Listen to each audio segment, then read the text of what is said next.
আমি ত্রয়োদশ জাতীয় সংসদ নির্বাচনে নিরঙ্কুশ জয় পেয়ে সরকার গঠন করেছে বিএনপি। দায়িত্ব নিয়েছে নতুন মন্ত্রিসভাও। এরপর স্বভাবতই কৌতূহল জাগে, কে হচ্ছেন জাতীয় সংসদের স্পিকার ও ডেপুটি স্পিকার।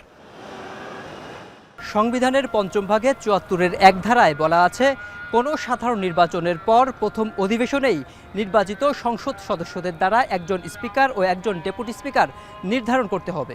সে অনুযায়ী বিএনপি সরকার গঠনের পর সংসদের বিরোধী দল জামাত ইসলামকে আমন্ত্রণ জানায় একজন ডেপুটি স্পিকার দেওয়ার জন্য। প্রধান বিরোধী দলকে আমরা মৌখিকভাবে আমরা সাক্ষাতে তাদেরকে অফার করেছি, তারা যেন ডেপুটি স্পিকার তারা ঠিক করেন। ফলের নির্যাস ও দুধের সমন্বয়ে পোলার টর্নেডো গ্রিন অ্যাপল আইসক্রিম। মন ভালো থাক। বিরোধী দল থেকে ডেপুটি স্পিকার নির্বাচনে সরকারের পক্ষ থেকে জামাত ইসলামের কাছে নাম চাওয়া হয়েছে। এ ব্যাপারে জামায়াতের সহকারী সেক্রেটারি জেনারেল বলেন, আনুষ্ঠানিকভাবে এখনও এ ধরনের কোনো প্রস্তাব পায়নি তারা। আমরা যতটুকু জেনেছি সেটা তাদের স্বরাষ্ট্রমন্ত্রী মিডিয়াতে বলেছেন। আমাদের কাছে আমার জানা মতো লিখিত কোনো অফার তারা দেন নাই। এই জন্য বিষয়টা স্পষ্ট হচ্ছে না যে এটা আসলে কোন ক্ষেত্রে বা কোন অ্যাঙ্গেল থেকে এটা ডেপুটি স্পিকার। জামায়াত আরও জানান, জুলাই সনদ অনুযায়ী সংসদের উচ্চকক্ষ ও নিম্নকক্ষে ডেপুটি স্পিকার বিরোধী দল থেকে হওয়ার কথা রয়েছে।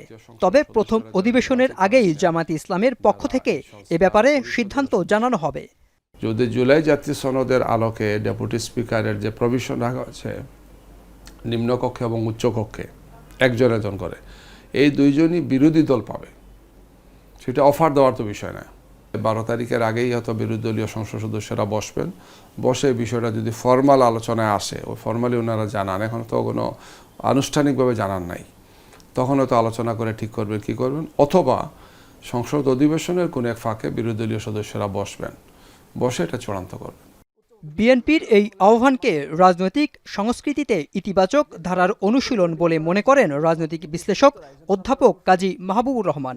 বলেন, এতে করে সংসদ আরও প্রাণবন্তর হবে।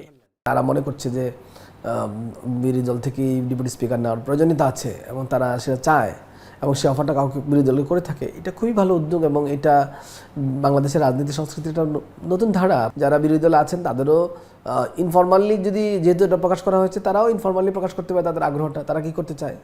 তো তাহলে কি হবে, আমরা তো ইনফরমাল পলিটিক্সের মধ্যে যাচ্ছি, কালচারটা ডেভেলপ করছে।